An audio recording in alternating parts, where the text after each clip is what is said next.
कि permitted orbit की radius निकालने के लिए है कि अगर कोई भी इलेक्ट्रॉन परमिटेड ऑर्बिट में घूमता है तो उसकी रेडियस कैसे निकालेंगे।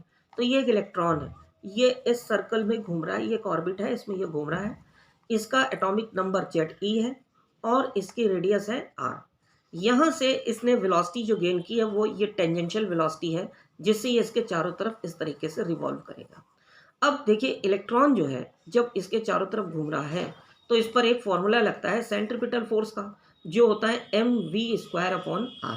ये सेंट्रीपिटल फोर्स का फॉर्मूला है और इसको बैलेंस करेगा इलेक्ट्रोस्टैटिक फोर्स, यानी 1/4πε0 Q1 Q2, यानी Q1 की जगह पे Ze और Q2 की जगह पे E और अपॉन हो गया r²।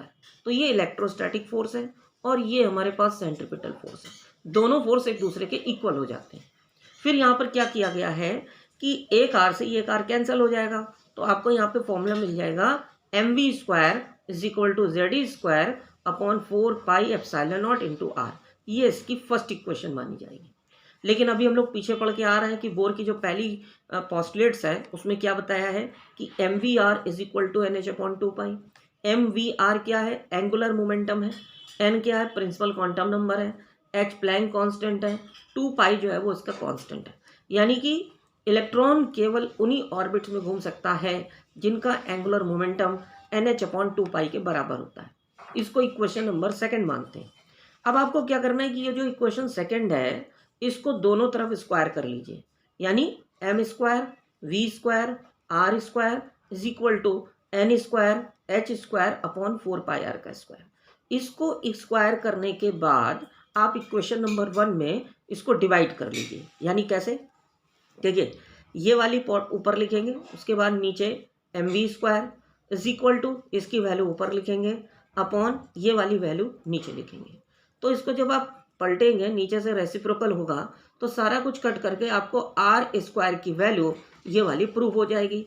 ये हमारे पास r² की वैल्यू आ गई, जिसमें इतनी चीज कांस्टेंट होती है जो n² के इनटू में चलती है। n तो प्रिंसिपल क्वांटम नंबर है, इसकी वैल्यू 1 2 3 4 एनीथिंग कुछ भी हो सकती है, तो ये n की वैल्यू हो गई। इसी तरीके से अगर हम लोग इसको कांस्टेंट मान लें तो आपको यहाँ पर मिल जाएगा जा करके इस जगह पर कि r प्रोपोर्शनल है n² के, यानी कि n की वैल्यू अगर आपने लिया है 1 2 3 4 ऐसे लेते जा रहे हैं तो r की वैल्यू हो जाएगी 1:4:9:16, ऐसे ही r की वैल्यू हो जाएगी।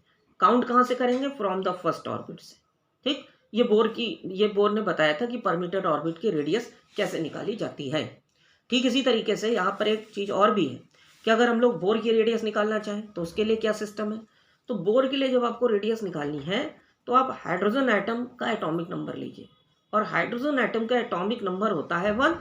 इसके लिए आपको n की वैल्यू 1 यहाँ पर लेनी है।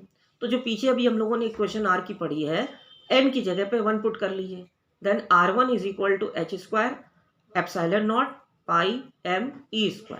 और जब इसकी वैल्यू यहाँ पर रखेंगे सारी डिजिट की वैल्यू, तो आपको r1 की वैल्यू 0.53 का एंगस्ट्रॉम मिलेगा, यानी r प्रोपोर्शनल n²। अब ये तो फर्स्ट ऑर्बिट के लिए।